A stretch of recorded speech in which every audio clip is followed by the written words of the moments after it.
Selamat malam saudara, di tengah isu matahari kembar, Presiden Prabowo Subianto memberi penegasan dirinya bukan presiden boneka yang bisa dikendalikan mantan Presiden Jokowi. Prabowo mengaku sering berkonsultasi namun tidak saja dengan Jokowi, tapi juga dengan mantan Presiden SBY dan Megawati Soekarno Putri. Bantahan bukan presiden boneka ini muncul beriringan dengan polemik keaslian ijazah strata 1 atau S1 Jokowi dan usulan mengganti wakil presiden Gibran Rakabuming Raka yang dicetuskan Forum Purnawirawan TNI. Apakah rangkaian peristiwa dan berbagai pernyataan politik tersebut ini merupakan bagian dari perang narasi menuju kontestasi Pilpres 2029? Kita akan membahasnya malam hari ini bersama sejumlah narasumber. Ada Maijen Purnawirawan Komarudin Simanjuntak, PLT Ketua Umum Pengurus Pusat Persatuan Purnawirawan TNI AD PPAD. Selamat malam Pak Komarudin. Yes. Ada juga M. Kodari, Wakil Kepala Staf Kepresidenan. Malam Bang Kodari. Assalamualaikum. Waalaikumsalam. Hadir juga Refli Harun, Pakar Hukum Tata Negara. Bang Refli, selamat malam. Malam, Assalamualaikum. Dan ada Adi Prayitno, Direktur Eksekutif Parameter Politik Indonesia. Selamat malam. Assalamualaikum warahmatullahi wabarakatuh. Waalaikumsalam. Tidak hanya kami berlima, tapi kita juga kehadiran dari teman-teman mahasiswa UIN Jakarta, Unika Atmajaya, dan Universitas Bidadari. Saudara, inilah Dua Arah, saya Audrey Chandra.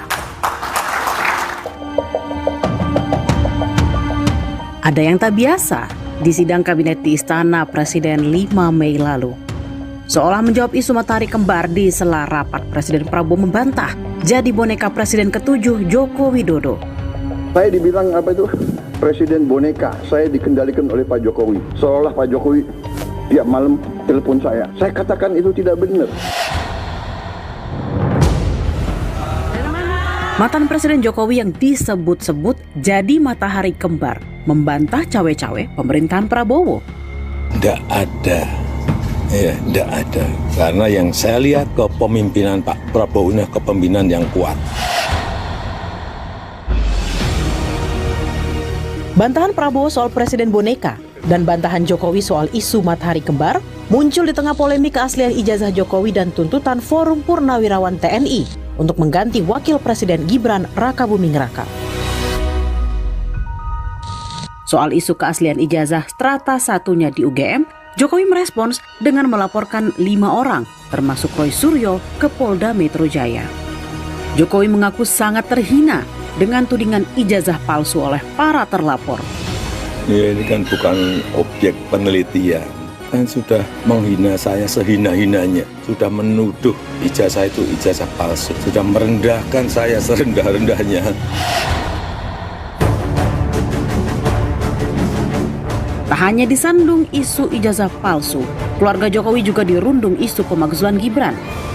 Dalam acara Forum Purnawirawan TNI di Jakarta 17 April lalu, terselip tuntutan yang meminta MPR mengganti wakil presiden. Salah satu dari ratusan purnawirawan jenderal dan kolonel yang menandatangani tuntutan, yakni mantan Panglima ABRI dan Wakil Presiden ke-6 Tri Sutrisno. Mengusulkan pergantian wakil presiden kepada MPR karena keputusan MK telah melanggar hukum. Belakangan 2 pekan usai tuntutan Forum Purnawirawan, putra Tri Sutrisno yang menjabat Pangkogap Wilhan I, Letjen Kunto Arief Wibowo dimutasi jadi staf khusus Kasat dan digantikan oleh Laksamana Muda Hersan yang pernah menjadi ajudan mantan Presiden Jokowi. Namun, hanya sehari berselang, TNI membatalkan mutasi. Jokowi membantah cawe-cawe mutasi Letjen Kunto. Jokowi juga bilang tak ada hubungannya antara pembatalan mutasi Letjen Kunto dan tuntutan Forum Purnawirawan soal pemakzulan Gibran. Tidak ada sama sekali. Itu urusan internal TNI. Prosedurnya di situ juga kita semuanya tahu, ada Wanjakti dan lain-lain. Berarti tidak ada kaitannya sama isu pemakzulan itu ya Pak? Tidak ada.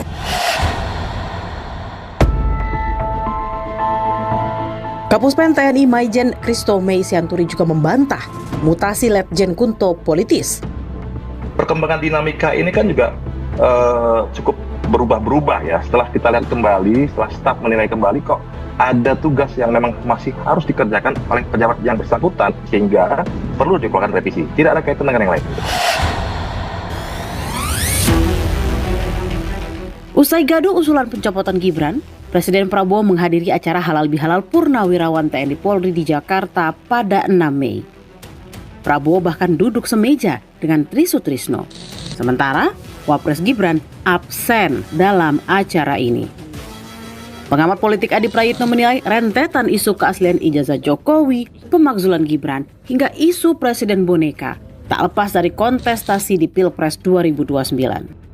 Begitu banyak sebenarnya peristiwa-peristiwa politik yang belakangan ini muncul, ujungnya adalah untuk merusak dan menyerang sekaligus untuk mendowngrade kredibilitas Jokowi dan keluarga besarnya.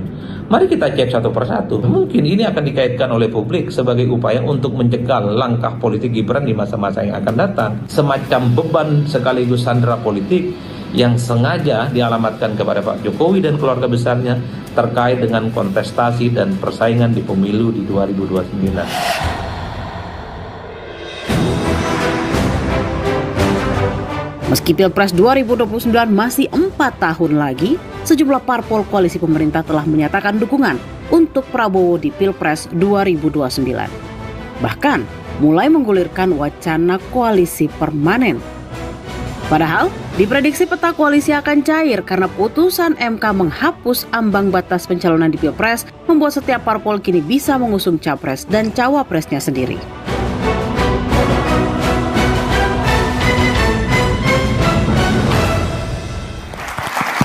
Pertanyaan pertama saya langsung tertuju kepada Mas Adi. Mas Adi, kira-kira kenapa tiba-tiba Pak Prabowo di hadapan Wapres Gibran dan juga para menteri ini tegas menyatakan saya bukan presiden boneka yang bisa dikendalikan Pak Jokowi atau yang dikendalikan Pak Jokowi. Kenapa ini? Ada angin apa? Ya, saya kira memang ini sebagai upaya untuk mengamputasi supaya tak ada lagi muncul rumor dan tuduhan-tuduhan yang cukup liar bahwa Prabowo sebagai presiden di Republik Indonesia itu diintervensi dan dikendalikan oleh pihak tertentu.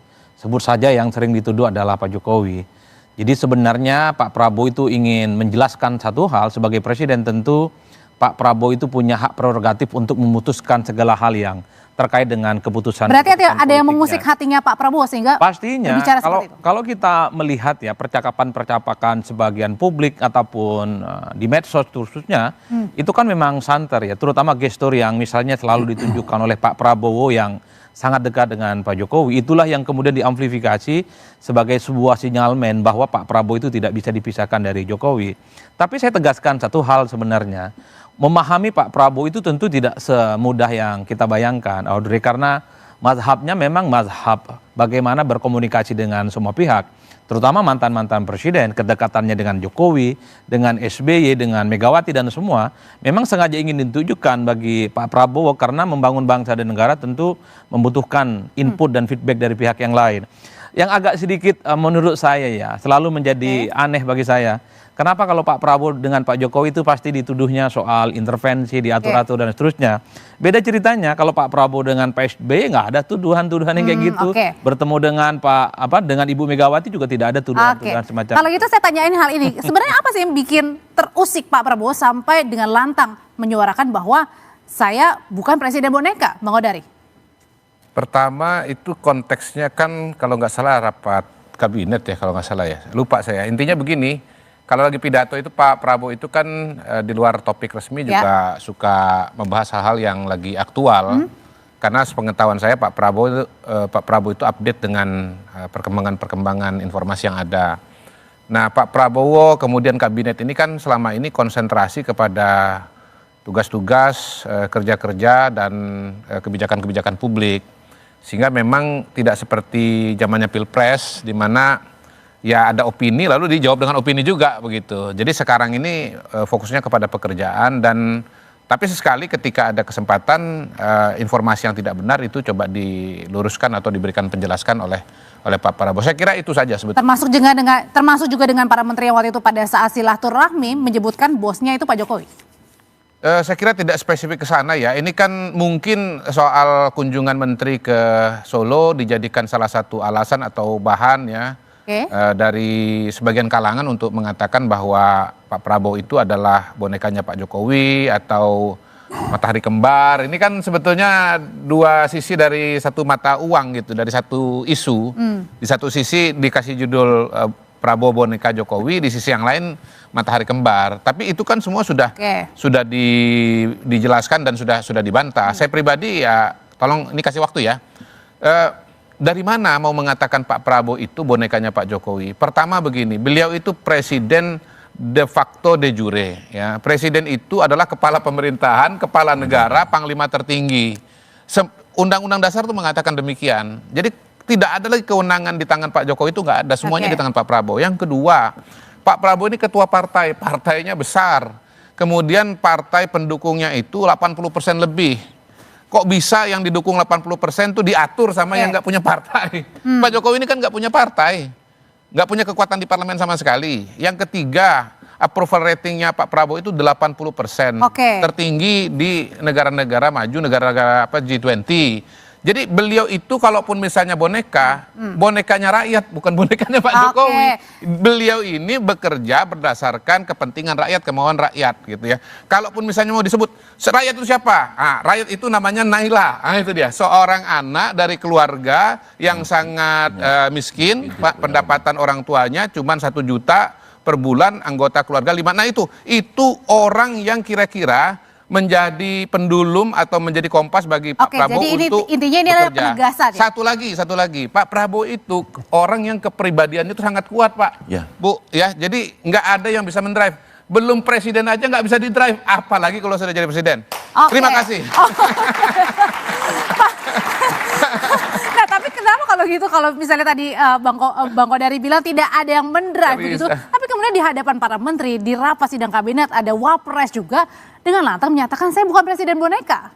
Ya, Kodari kan he is doing his job, ya kan, wajar kalau dia ngomong begitu kan. Jadi kalau kita lihat politik kan ada panggung depan, ada panggung belakang. Kalau hukum itu ada ius constitutum, ius constituendum. Jadi hukum yang sekarang dan hukum yang kita harapkan berlaku ke depan. Jadi kalau kita bicara tentang soal presiden boneka ini, kan 3 kemungkinannya. Ya, saya presiden boneka, ya, saya bukan presiden boneka, atau ya, saya tidak akan lagi menjadi presiden boneka. Ius constituendum ke depan. Nah, cuma masalahnya bagi saya aneh. Kenapa tiba-tiba muncul coming out dari pikiran Prabowo bahwa saya bukan presiden boneka. Karena saya kira itu mengganggu, mengusik pikirannya. Sama dengan ketika dia mengatakan, saya ini kan ada yang bilang bajingan tolol katanya. Padahal keliru. Itu Rocky Gerung dalam konteks presiden yang ke-7. Tapi dia sebut yang ke-8. Tapi jelas itu bukan untuk Pak Prabowo ya. Nah karena itu kalau kita bicara tentang gesture, keakraban dan lain sebagainya.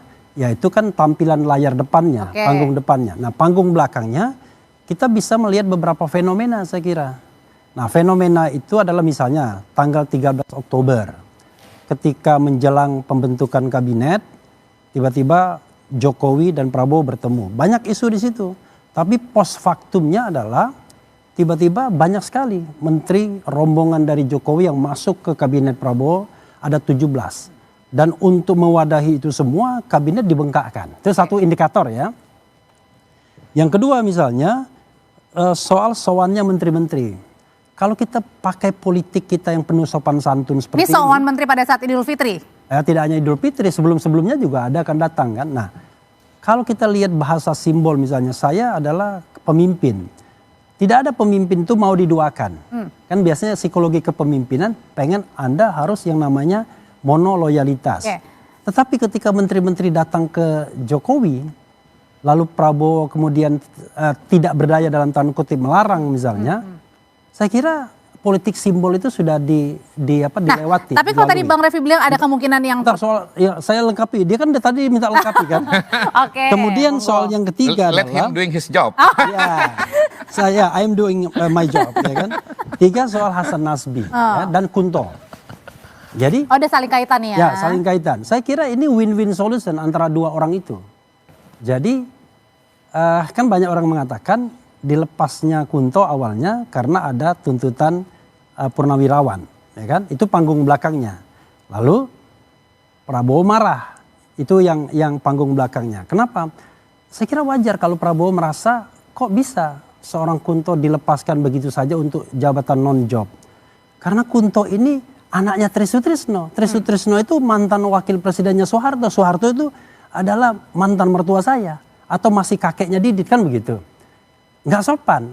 Nah, tetapi di sisi lain dia mau win-win solution. Hasan Nasbi yang jadi PCO zaman Jokowi akhir-akhir diselusupkan ke istana, bahasa saya enak kan ya, diselusupkan ke istana, dipertahankan lagi. Jadi win-win solution. Nah terakhir ya, kemudian saya mau lihat ya kasus Roy Suryo dan kawan-kawan. Kalau kasus Roy Suryo dan kawan-kawan ini patternnya sama dengan Gus Nur, Bambang Tri, pokoknya yang penting ditangkap, tahan dulu, soal pasal belakangan. Nggak terbukti nggak apa-apa. Habib Rizik tangkap dulu, nggak terbukti belakangan. Maka tidak ada perubahan. Maka kemudian orang bisa mengatakan, oh yang sana geng Solo masih kuat pengaruhnya. Nah saya tidak ingin mengatakan presiden boneka. Rasanya lucu sekali Prabowo dibilang presiden boneka. Bayangkan, ini jenderal, kekayaannya luar biasa. Jadi artinya apa Bang Refli? Ketua umum partai politik. Aneh, bagi saya sebuah paradoks. Seperti tulisan dia. Ini orang hebat, kekayaannya hebat, kemudian pangkatnya jenderal, kok bisa agak takluk sedikit sama orang sipil. Nah begitu. Gitulah. Kok bisa? Tidak memiliki partai politik. Kok bisa Bang? Bang Kodari? Ya. Kok bisa? Ya ini kan semua analisanya Pak Refli ya. Kalau saya berbeda pandangan dengan beliau. Pertama begini, beliau tadi menyebut pertemuan Pak Prabowo dengan Pak Jokowi tanggal 13 Oktober. Ya pada waktu itu Pak Jokowi masih presiden dan belum lengser, belum selesai. Pak Prabowo belum dilantik jadi presiden. Jadi wajarlah Pak Prabowo masih menterinya Pak Jokowi. Yang kedua, kalau kemudian ada orang-orang yang pernah menjadi anggota di kabinetnya Pak Jokowi, masuk kabinetnya Pak Prabowo dianggap sebagai titipannya Pak Jokowi, saya kira itu juga oversimplifikasi dan otak-atik gatuk itu sebetulnya. Kita nggak boleh lupa bahwa menteri-menteri yang pernah bergabung di kabinetnya Pak Jokowi, lalu bergabung di kabinet Pak Prabowo, itu satu adalah orang-orang yang menjadi koleganya Pak Prabowo di kabinet. Jadi ini Pak Prabowo kan berteman gitu ya. Sama aja mungkin Pak Komarudin dulu waktu dinas di militer, begitu ditempatkan satu jabatan, mengajak orang-orang yang sama-sama servis dengan Bapak di militer kan Pak. Karena Bapak kenal pribadi, kenal kemampuannya. Saya kira begitu. Jadi sesederhana itu bahwa ini teman ngajak teman, kira-kira begitu. Nah yang kedua saya tambahkan, sebagian dari mereka-mereka itu adalah pimpinan-pimpinan partai politik yang mendukung Pak Prabowo pada saat kampanye. Jadi sangat wajar kalau menjadi bagian dari kampanye lalu diajak dalam kabinet sebagai menteri. Tapi yang tidak menjadi koalisi aja ada perwakilan, apalagi yang menjadi bersama-sama mendukung dalam pilpres. Tapi pertanyaannya gini nanti yang akan dijawab bapak-bapak, terutama Pak Komarudin juga. Saya riset dulu dong menjawab lagi. Nanti kan masih ada segmen selanjutnya yang menjadi pertanyaan adalah bukan hanya soal penegasan. Kita nggak boleh jawab. Nanti Bang Refli, karena bukan hanya soal tadi ya Presiden Prabowo yang tegas untuk menyatakan bahwa saya bukan presiden boneka, tapi kemudian juga ada isu-isu yang lainnya, ada isu dugaan jasa palsu termasuk juga dengan pemakzulan Wapres Gibran. Sebenarnya ini mau kemana nih? Yang sedang terjadi ini nanti usai jeda tetaplah bersama kami saudara, bapak-bapak akan menjawabnya, tetap bersama kami di Dua Arah.